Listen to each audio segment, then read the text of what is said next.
doing? So, first book I'll review for this book is called 12 Years a Slave by Solomon Northup, and I listened to this book through Kindle Unlimited, and it had one narrator. However, it sounded like there may have been possibly 2 or 3 other narrators, but it could have been the same one throughout the whole entire book. It's a historical book, or historical in nature, and it's about slavery, American history, and family saga with a bit of a thriller to it. I don't know, depends on what your definition of thriller is. And it's a standalone book, but it has multiple stories that go along with the throughout the book, because it's Solomon who is telling the stories of individual slaves that he came upon during his 12 years of being a slave. And the story is Solomon Northup, who was born a free man in the state of New York City, or New York, and throughout his travels, he traveled to Canada and all different parts of New York, and doing all different kinds of trade and labor with lumber, and playing his violin.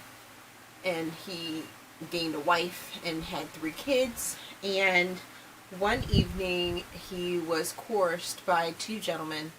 I don't even know if you want to call them gentlemen, but by 2 gentlemen, to go down and play his violin as backup music for a circus. Well, when they got him to the city of Washington, which is now Washington, D.C., they drugged him and they put him into a slave house. And when he finally came to from being sick from the drugs, he found himself in slave quarters. He was missing his free papers. Back in the 1800s, you needed papers stating that you were a free man. This is before the time of all things of freedom. But he was kidnapped in our terms of today.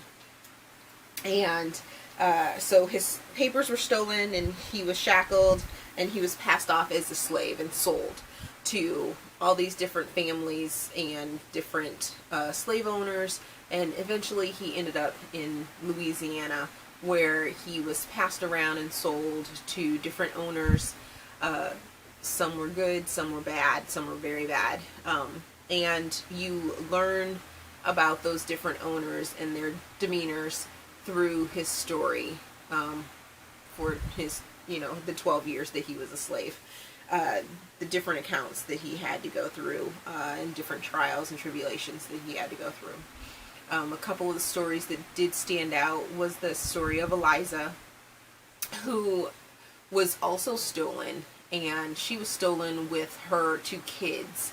And seeing or reading, listening to how her and her kids were torn apart because of how in Louisiana they didn't necessarily always keep families together. It didn't really matter. They treated slaves as property. They didn't treat them as human beings. They thought they were lower than human beings, and that was just how it was in the 1800s. And it was very sad. She was a vibrant woman when she had her kids with her, but as soon as they ripped her kids apart from her and sold them off to different owners, to the point where she would never see them again, she just became a hollow of a woman, and she ended up dying on a dirty floor.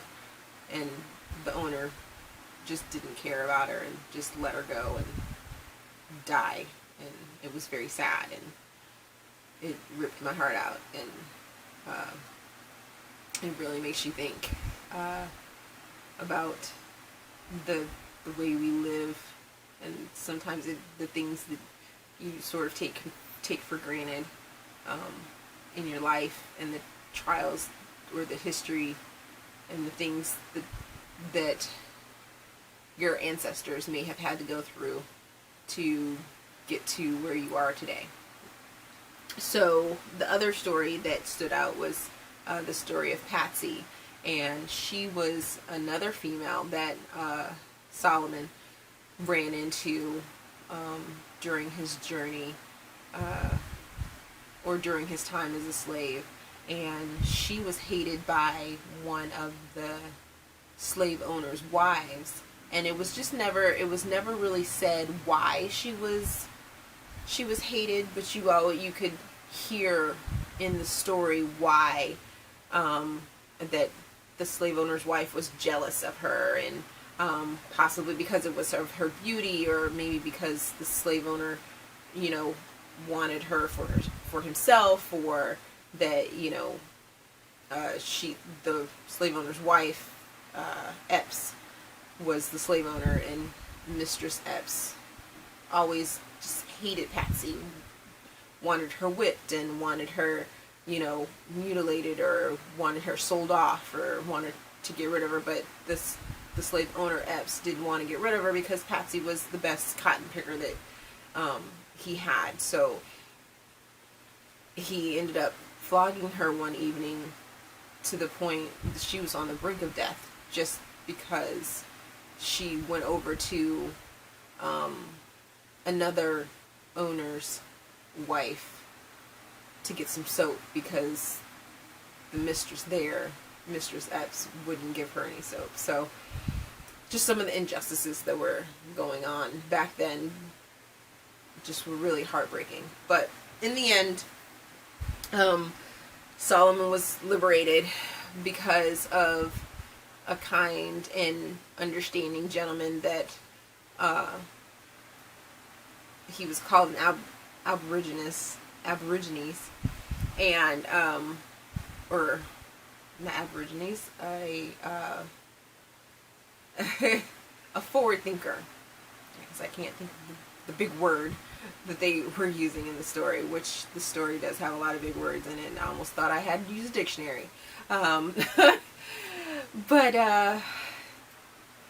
overall, it was a very, eye-opening, and you knew that there were injustices back then, and some of the phrases and some of the things that were said really put in perspective of the things that are going on today.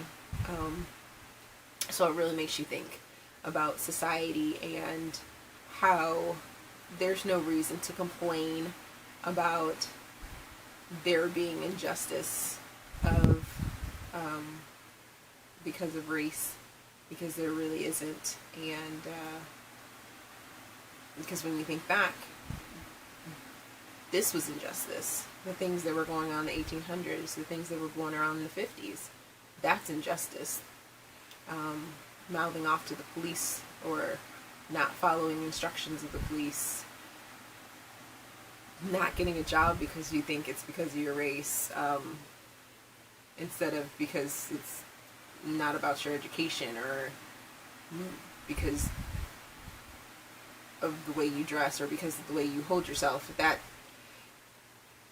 Those are the things that society is failing to understand are the real issues, not that it's a race issue these days. But that's a completely different discussion. This book just makes you realize that there's so much more that we need to learn, and so much more that we've been through as a culture, and I look forward to watching the movie to see how it all played out in the motion picture. So I quite possibly may be doing another review of this book. That's 12 Years a Slave by Solomon Northup.